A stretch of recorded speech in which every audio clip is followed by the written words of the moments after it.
Study IQ IAS. Smart aspirants number one choice. Hello and good evening everyone, कैसे हैं सब। फिलहाल पूरी दुनिया एक छोटी सी चिप के पीछे भाग रही है और कंपटीशन इतना ज्यादा है कि हजारों करोड़ रुपए लगाए जा चुके हैं, लेकिन अभी भी किसी को तसल्ली नहीं मिली है और अभी भी चाहत है और ज्यादा की। लेकिन इस दौरान एक बड़ी चीज ये है कि इस दुनिया में कोई भी ऐसा नहीं है जो पूरी तरह से आत्मनिर्भर हो, क्योंकि कोई ना कोई इस पूरे साइकिल को मेंटेन करने में छोटा बड़ा काम कर रहा है और सब आपस में जुड़े हुए हैं। और बीच में से किसी एक की भी कोई भी बिगड़ी हुई हरकत पूरे के पूरे साइकिल को अफेक्ट कर देती है।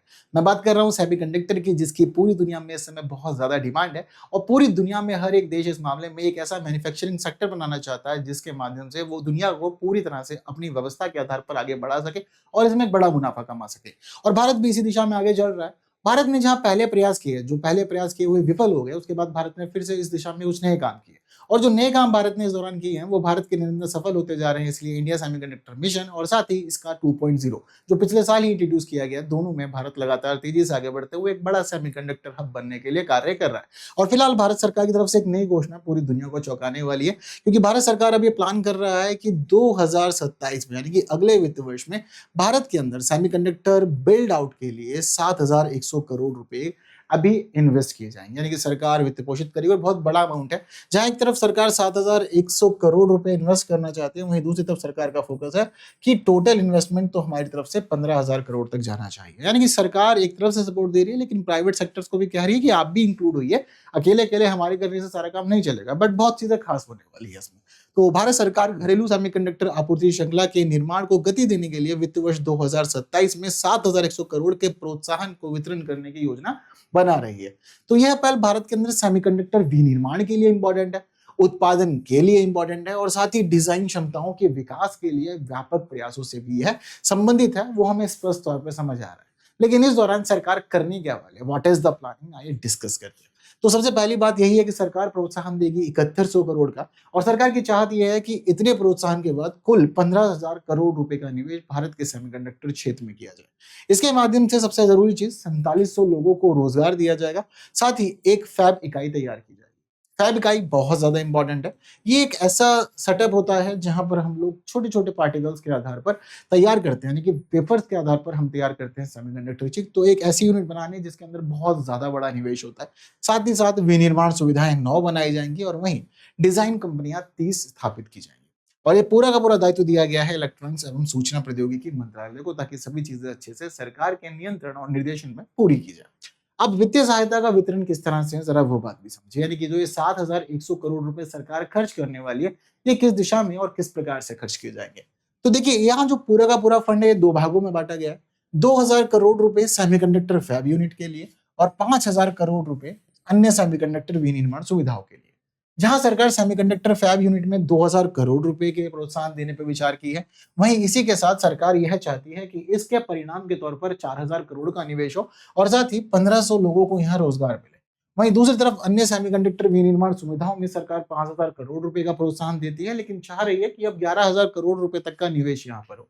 और यहाँ लगाया गया पूरा पैसा कुछ खास क्षेत्रों पर लक्षित रहेगा, जैसे कि यौगिक अर्धचालक, सिलिकॉन फोटोनिक्स, प्रकाश आधारित डेटा संचार तकनीकें, सेंसर्स, असतत अर्धचालक fabs, assembly, testing, marketing and packaging, chip निर्माण के बाद असेंबली और पैकेजिंग का काम करना और साथ ही आउटसोर्स परीक्षण एवं पैकेजिंग सुविधाएं तैयार करना। ये वो सारे सेक्टर्स हैं जो हमारे सेमीकंडक्टर के मामले में जुड़े हुए हैं। इसमें कुछ चीजें ऐसी हैं जो सामान्य तौर पर हम देखते हैं कि ज्यादातर जगह यूज ही होती है, जैसे कि यौगिक अर्धचालक, सिलिकॉन फोटोनिक। साथ ही साथ कुछ खास स्पेशल टेक्निक्स में यूज किए जाने वाले फैब से और सेमीकंडक्टर्स को भी इसमें शामिल किया गया। यानी कि भारत अब आज के समय में किसी भी मामले में, किसी छोटे मामले में भी देश पर किसी पर निर्भर रहना नहीं चाहती है। भारत जब से इंट्रोड्यूस किया है इंडिया सेमीकंडक्टर मिशन 2.0, भारत का एक ही लक्ष्य है और वो है पूरी तरह सेमीकंडक्टर की दिशा में आत्मनिर्भर होना। अब चाहे बात यहाँ पर मैन्युफैक्चरिंग की हो, फैब्स यूनिट की हो, या फिर बात हो यहाँ पर पैकेजिंग की या चेकिंग की, टेस्टिंग की बात, सारी की सारी चीजें भारत चाहता है कि हम खुद पर निर्भर करके इसको अच्छे से आगे लेकर के जाए। और उसी का ही एक फिलहाल ये डायमेंशन है जो पता चल रहा है कि 7100 करोड़ रुपए की प्रोत्साहन राशि सरकार ने देने का फैसला कर लिया। अब इसी के साथ भारत का जो सेमीकंडक्टर मिशन था, ये उसी को ही आगे बढ़ाने के लिए उससे ही कनेक्टेड है और बस चीजों को आगे एम्फसाइज कर रहा है। तो भारत सरकार की खास प्रमुख पहल रही है भारत सेमीकंडक्टर मिशन, जिसमें सरकार ने यह फोकस किया था कि एक संपूर्ण सेमीकंडक्टर और डिस्प्ले विनिर्माण पारिस्थितिकी तंत्र भारत में विकसित किया जाएगा। 2021 में इसकी शुरुआत हुई और इसका जिम्मा था हमारे इलेक्ट्रॉनिक्स और सूचना प्रौद्योगिकी मंत्रालय पर। फोकस था कि 76,000 करोड़ रुपए खर्च किए जाएंगे और इस दौरान चीजें हमारी अच्छी रहेंगी। हालांकि सब कुछ हमारा अच्छा रहा इस दौरान, इसीलिए हम लोगों ने 2025-26 वित्त वर्ष में इंट्रोड्यूस किया सेमीकंडक्टर मिशन 2.0। इस दौरान सरकार का फोकस था कि 2026-27 के अंदर हम चाहे तो पिछले मिशन को आगे लेकर के चलेंगे। तो इसीलिए इसमें खास उद्देश्य बताए गए, लेकिन उद्देश्य पहले से ज्यादा व्यापक हो गए। जहां पहले मेन फोकस यह था कि भारत में एक संपूर्ण सेमीकंडक्टर एंड डिस्प्ले विनिर्माण पारिस्थितिकी तंत्र विकसित किया जाएगा, अब सरकार का फोकस था कि सेमीकंडक्टर उपकरण का घरेलू निर्माण होना चाहिए, सेमीकंडक्टर ग्रेड रसायन एवं गैसों का उत्पादन देश में होना चाहिए, भारतीय चिप डिजाइन एवं बौद्धिक संपदा को बढ़ावा देने के लिए भारत में काम किया जाए, रिसर्च एंड डेवलपमेंट को प्रोत्साहन भारत में ही दिया जाए, साथ ही कुशल मानव संसाधन का विकास भारत में किया जाए और आपूर्ति श्रृंखला को मजबूत करने का काम भी भारत में किया जाए। तो जो हमारा पहला चरण था भारत सेमीकंडक्टर मिशन का, दूसरे चरण में हमने सारी चीजों को और ज्यादा उन्नत एंड बड़े लेवल पर इंट्रोड्यूस किया और चीजें सारी इसी प्रकार से आगे बढ़ रही हैं, जहां अभी 7100 करोड़ रुपए की राशि और ज्यादा मदद करके 15,000 करोड़ का यहाँ पर इन्वेस्टमेंट भी करवाएगी, जो कि बड़ा मामला है। तो यहाँ अब 15,000 करोड़ का इन्वेस्ट होना अपने आप में चीजों को बहुत ज्यादा आगे लेके जाने की दिशा में महत्वपूर्ण चल रहा है। जहां एक तरफ हम बात कर रहे हैं कि भारत की किस तरह से कार्यक्रम चल रहे हैं, किस तरह से स्थितियां चल रही है और भारत कितना तेजी से और कितना अच्छे से सेमीकंडक्टर की दिशा में आगे बढ़ रहा है, वहीं एक बड़ी चीज यह भी है कि दुनिया की स्थितियां भी जानना जरूरी है कि दुनिया क्या कहती है। देखो, अभी भारत के जैसे हाल है, अभी भारत शेषवावस्था में है, चीजों में अभी ग्रो कर रहा है, आगे बढ़ रहा है। अभी भारत किसी भी तरह से उन देशों में नहीं गिना जाता जो दुनिया के अंदर सेमीकंडक्टर चेन में एक इंपॉर्टेंट रोल प्ले कर रहे हैं।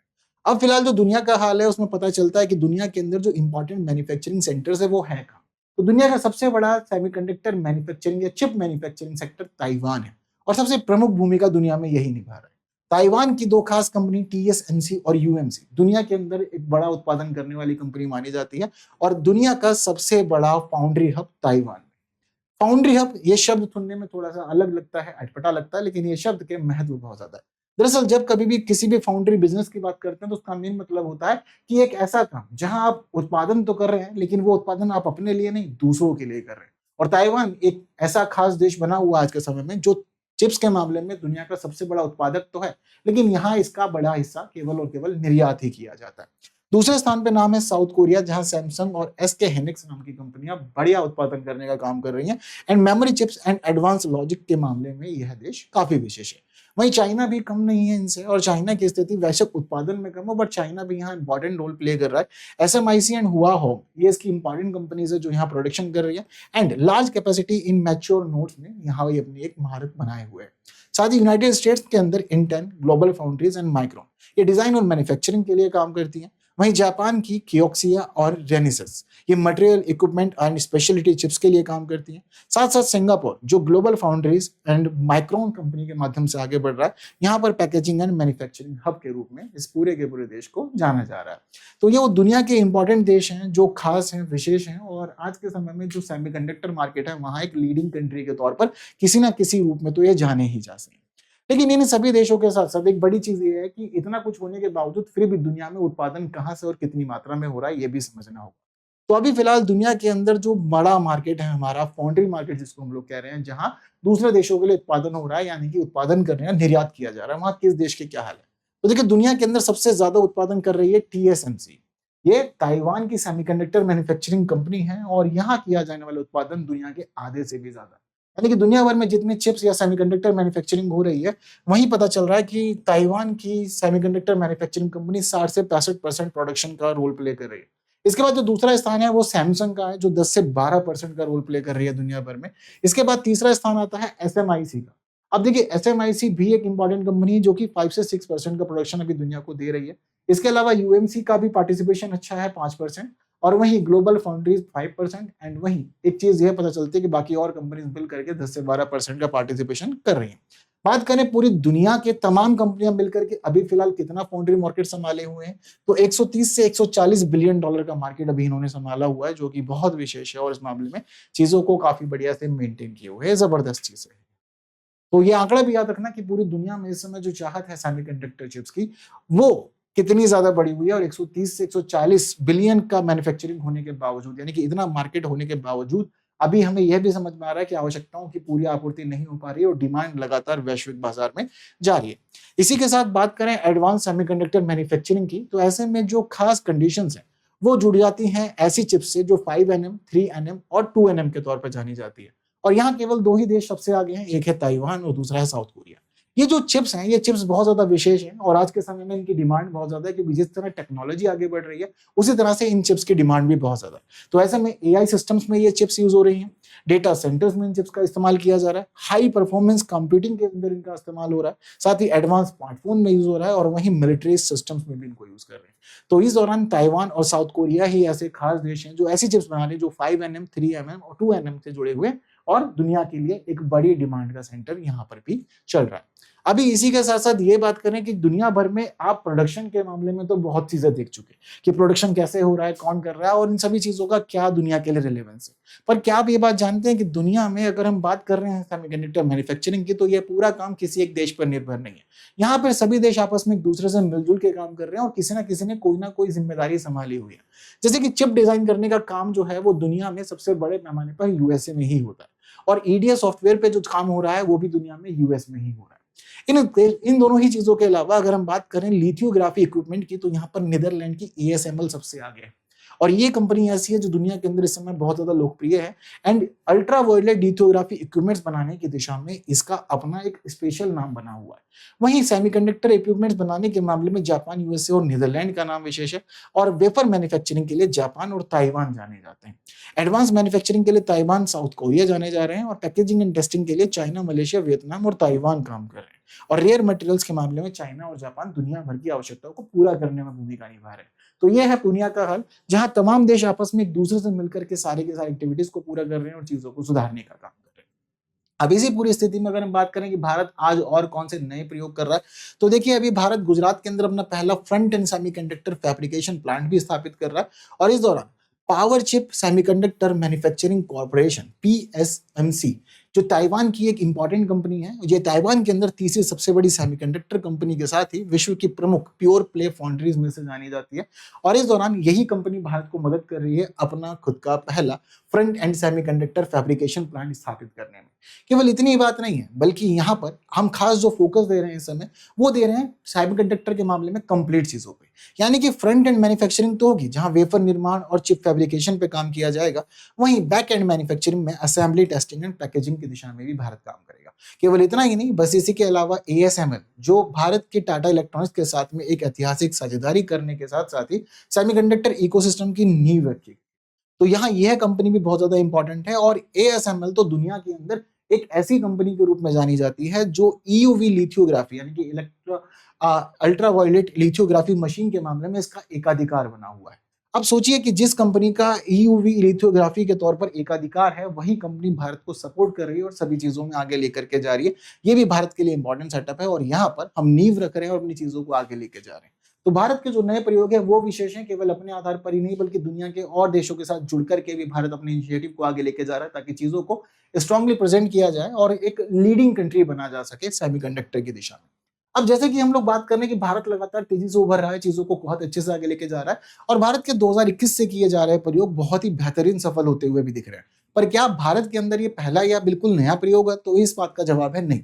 देखिए, भारत ने इस तरह का पहला प्रयोग किया हुआ है और भारत ने काफी पहले देश के अंदर सेमीकंडक्टर की मैन्युफैक्चरिंग की दिशा में प्रयोग किए थे, लेकिन भारत ने जब इस काम के लिए फैक्ट्री स्थापित करी तो उस फैक्ट्री में किसी कारण से आग लग गई और वो सभी चीजें आज तक स्पष्ट ना हो पाई। लेकिन इसके बाद जब भारत ने दोबारा से उन चीजों को स्टैब्लिश करने की कोशिश की तो भारत इस मामले में सफल भी नहीं हुआ और भारत की चीजें लगातार उलझी की उलझी ही रह गई। लेकिन अब फिलहाल 2021 के बाद से भारत जो भी प्रयोग कर रहा है, भारत उन दिशा में काफी तेजी से आगे बढ़ रहा है और परिणाम अब तक सफल ही मिले। वहीं बात करें चाइना की, तो चाइना देखिए दुनिया के अंदर एक खास कंट्री के तौर पर जाना जाता है। रेयर अर्थ एलिमेंट्स इसके पास में बहुत ज्यादा विशेष है और साथ ही ये सेमीकंडक्टर की दुनिया में भी खास इंपॉर्टेंट रोल निभा रहा है। साथ ही यही काम यूएस भी कर रहा है। लेकिन जहां एक तरफ ये दुनिया के लीडिंग कंट्रीज माने जाते हैं, वहीं इनके मनमुटाव भी बहुत ज्यादा है। जैसे कि अगर हम लोग बात करें एक कंपनी की जिसका नाम है एएसएमएल, जो भारत की टाटा इलेक्ट्रॉनिक्स का मिलकर के काम कर रही है और भारत में सेमीकंडक्टर इकोसिस्टम की नींव रखी है। लेकिन दरअसल एक बड़ी चीज देखी जाए तो वहां यह पता चलता है कि अमेरिका के राष्ट्रपति डोनाल्ड ट्रंप ने एएसएमएल के ऊपर प्रतिबंध लगाए हुए हैं, क्योंकि दरअसल ASML पहले चाइना को सेमीकंडक्टर के लिए काफी सारा सपोर्ट प्रोवाइड करती थी एंड सपोर्ट एक्सपोर्ट करती थी, लेकिन ये सारी चीजें अमेरिका की नजर में आने के बाद अमेरिका ने समझाया ASML को कि देखो तुम चीन को सपोर्ट मत करो, दिक्कतें होगी। और चीन के खिलाफ रहने के पीछे का एक बड़ा कारण है पिछले साल की एक्टिविटीज। साल 2025 में जिस तरह से टैरिफ वॉर शुरू हुआ था, इसी टैरिफ वॉर के दौरान हमने यह देखा कि अमेरिका की चीजों के खिलाफ चाइना ने पूरी दुनिया में रेयर अर्थ एलिमेंट्स के ऊपर रिस्ट्रिक्शंस लगा दी है। अब रेयर अर्थ एलिमेंट्स आज के समय में डिजिटल दुनिया में आगे बढ़ने का एक इंपॉर्टेंट माध्यम है, और आप क्या उसमें रेयर अर्थ एलिमेंट नहीं है तो ऐसे में आप आगे नहीं बढ़ सकते, क्योंकि कोई भी काम आप करोगे आपको हर जगह पर रेयर अर्थ एलिमेंट्स तो चाहिए ही होंगे। अब ऐसे में जब रेयर अर्थ एलिमेंट्स पे बैन लगाया गया तो पूरी दुनिया के लिए एक बड़ा संकट बन गया, क्योंकि तकनीक में आगे बढ़ पाना बिना रेयर अर्थ एलिमेंट्स के पॉसिबल ही नहीं था। तो इसी के साथ चीजों को रोकना भी चाहिए था, इसीलिए इन्होंने ASML को समझाया कि आप एक्सपोर्ट ना करें। लेकिन यही ASML है जो भारत के साथ मिलकर के काम कर रही है, लेकिन इसमें अमेरिका को कोई आपत्ति नहीं। तो यहाँ पर एक बड़ा प्रश्न यह उठता है कि क्या अमेरिका ही एक ऐसा देश है जो भारत को एक बड़ा सेमीकंडक्टर हब बनाने में रोल प्ले कर रहा है और भारत की चीजों को सपोर्ट कर रहा है? तो इसमें हम मान सकते हैं जवाब कि हाँ, और बिल्कुल यही है। देखिए, अमेरिका, यूरोप जैसे बहुत सारे देश ऐसे हैं जिन्होंने एक खास पॉलिसी अपनाई हुई है, और वो पॉलिसी कोविड के बाद बहुत तेज हुई है। और उस पॉलिसी को जाना जाता है पूरी दुनिया के अंदर एक खास नाम से, और वो नाम है China+1। China+1 की पॉलिसी का मतलब ये है कि दुनिया भर की तमाम कंपनीज ने अपनी अपनी मैन्युफैक्चरिंग यूनिट्स चाइना में लगाई तो हुई हैं, लेकिन कोविड में यह समझ में आ गया कि चीजें कभी भी किसी भी तरह से नेगेटिव हो सकती हैं, इसलिए एक ऑप्शन हमारे पास रहना चाहिए। तो वो ऑप्शन के तौर पर अब भारत दुनिया के तमाम कंपनीज को जगह दे रहा है, और यहाँ पर अमेरिका भी चीजों को सपोर्ट कर रहा है कि चीजें बढ़िया से मिलजुल कर चलती रहनी चाहिए। और इसी दौरान हमें ये पता चल रहा है कि एक चाइना के कॉम्पिटिटर को भी यहाँ पर तैयार किया जा रहा है, और वहीं दूसरी तरफ भारत के मामले में अप्रोच अलग है अमेरिका की, और चीन के मामले में अप्रोच अलग है। चीन जहां दुनिया को रेगुलेट करने की चीजें सोचता है, वहीं दूसरी तरफ भारत अमेरिका को एक साझेदार के तौर पर दिखता है, China+1 के ऑप्शन के तौर पर दिखता है। और यह बात समझ में आती है अमेरिका को कि अगर भारत को साथ लेके चला जाए तो हम आपूर्ति श्रृंखला को मजबूत कर सकते हैं। इसीलिए जिस समय चाइना के फैसलों के खिलाफ अमेरिका ने पैक्स सिलिका तैयार किया, तो पैक्स सिलिका को तैयार करने के साथ ही अमेरिका ने भारत को भी इन्वाइट किया कि आप भी जुड़िए, और दुनिया भर के अंदर जो हमारे इंपॉर्टेंट पार्ट, इंपॉर्टेंट मिनरल्स हैं या रेयर अर्थ एलिमेंट्स वगैरह, उन सब की सप्लाई चेन को हम इतना स्ट्रॉन्ग कर देंगे सारे देश मिलकर के कि हम लोग यहाँ पे चाइना की चीजों को अफेक्ट करना शुरू कर देंगे। तो सोचिए, जहां एक तरफ चाइना को आप टारगेट कर रहे हैं, वहीं दूसरी तरफ आपके सभी इनिशिएटिव्स में आप भारत को शामिल कर रहे हैं। इसका मतलब भारत आपके लिए प्रतिद्वंदिता का मामला नहीं है, साझेदारी का मामला, और चीजें काफी अच्छी हो सकती है। तो यही है सारी इंपॉर्टेंट बातें, एंड भारत का आगे बढ़ना बहुत अच्छे से चल रहा है और चीजें आगे भी बढ़ती रहेंगी। क्या कहना है बाकी आपका कमेंट में जरूर बताइए। साथ ही भारत के अलावा अमेरिका, चीन के बारे में आप क्या सोचते हैं? और बड़ा प्रश्न यही है कि क्या अमेरिका भारत को ताइवान बनाना चाहता है? तो इस बात का जवाब मुझे कमेंट बॉक्स में जरूर दीजिएगा। इसी के साथ अगर आप और भी इंपॉर्टेंट आर्टिकल्स जानना, समझना, पढ़ना चाहते हैं तो जुड़िए हमारे साथ सुबह 9 बजे, क्योंकि हम द हिंदू न्यूज़पेपर एनालिसिस बहुत अच्छे से करते हैं हिंदी में, और एडिटोरियल डिस्कशन भी इस दौरान होता है। साथ ही साथ आप जुड़ सकते हैं स्टडी IQ के नए बैच से जो शुरू हो रहा है 27 जून से। और इस दौरान यह बैच आप लोगों के लिए इसलिए बहुत ज्यादा खास है क्योंकि 2027, 28 और 29 की क्लासेस आपको मिल रही है स्मार्ट मॉडल पे। स्मार्ट मॉडल का मतलब है 1000 से अधिक घंटे की क्लासेस मिलेंगी, और इस दौरान आप लोगों को मिल रही क्लासेस में पूरा सिलेबस तो कवर होगा ही, साथ ही करंट अफेयर्स, आंसर राइटिंग और ऐसे राइटिंग की क्लासेस भी आप लोगों को दी जाएगी।